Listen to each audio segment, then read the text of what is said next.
trouble? No, I don't think his presidency is in trouble. I think he's going through some of the difficulties that President Roosevelt went through 80 years ago, which is when you inherited a disaster, and even though you are shielding the country from greater harm, it's hard to measure it as yet. And I think that's also true of the Democratic leadership in Washington right now.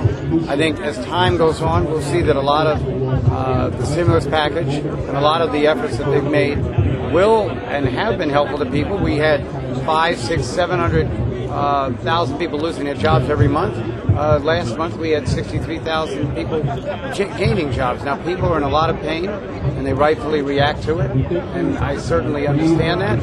When they risk a second glance in the election period, I think you may be surprised that there may be some losses, but they may not be as great as some are expecting. Governor, along the same lines, this is Dave Evans, Channel 7. At 3 o'clock this afternoon, of course, the president's going to be talking about $50 billion in spending to get more jobs, to kind of jumpstart the economy by building and having more jobs and bridges, highways. Well, our interpretation of that is that the best way to put the money in terms of infrastructure and long-term economic development is high-speed rail.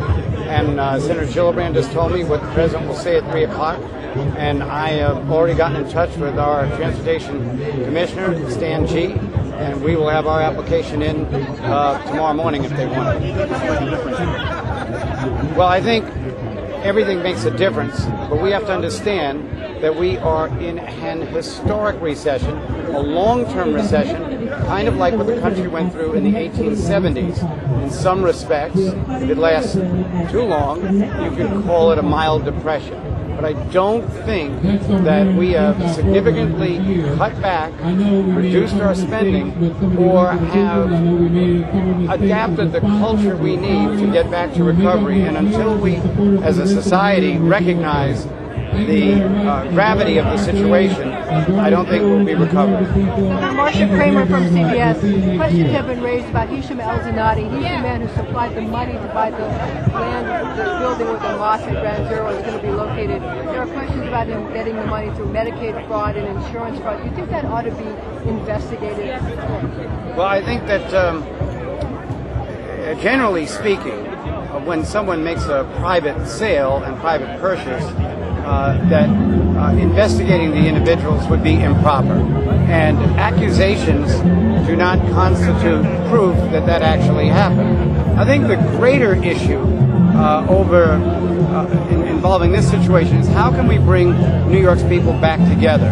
And I propose that perhaps in light of the fact that Rosh Hashanah is this week, the Jewish New Year, that the celebration of Ramadan is coming at the end of the week, and that we should all be focused on our concern for those who lost relatives in the attack on our country on September 11th, and the anniversary of that event will be Saturday, September 11th.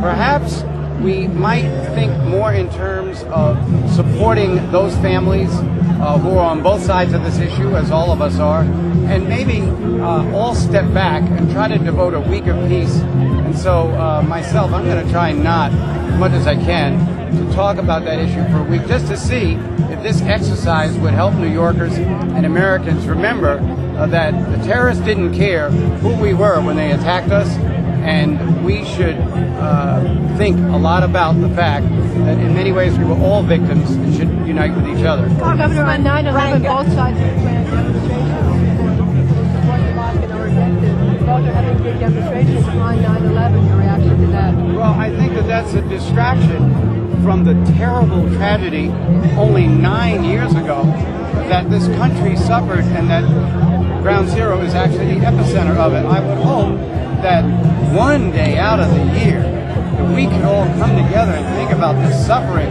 I had relatives in the area, none of them injured.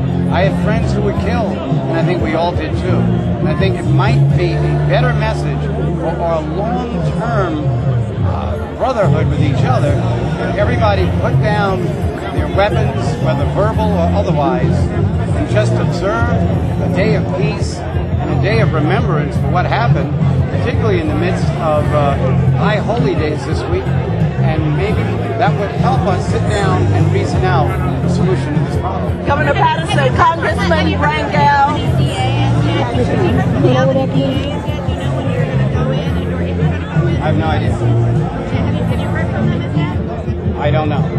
Are black politicians fair game with Congressman Rangel, Congresswoman Maxine Waters, all this talk about CDC, scholarship funds, the attacks against President Barack Obama? I mean, those of us in the black community are really getting very, very concerned about these kinds of attacks where black politicians seem to be somehow singled out.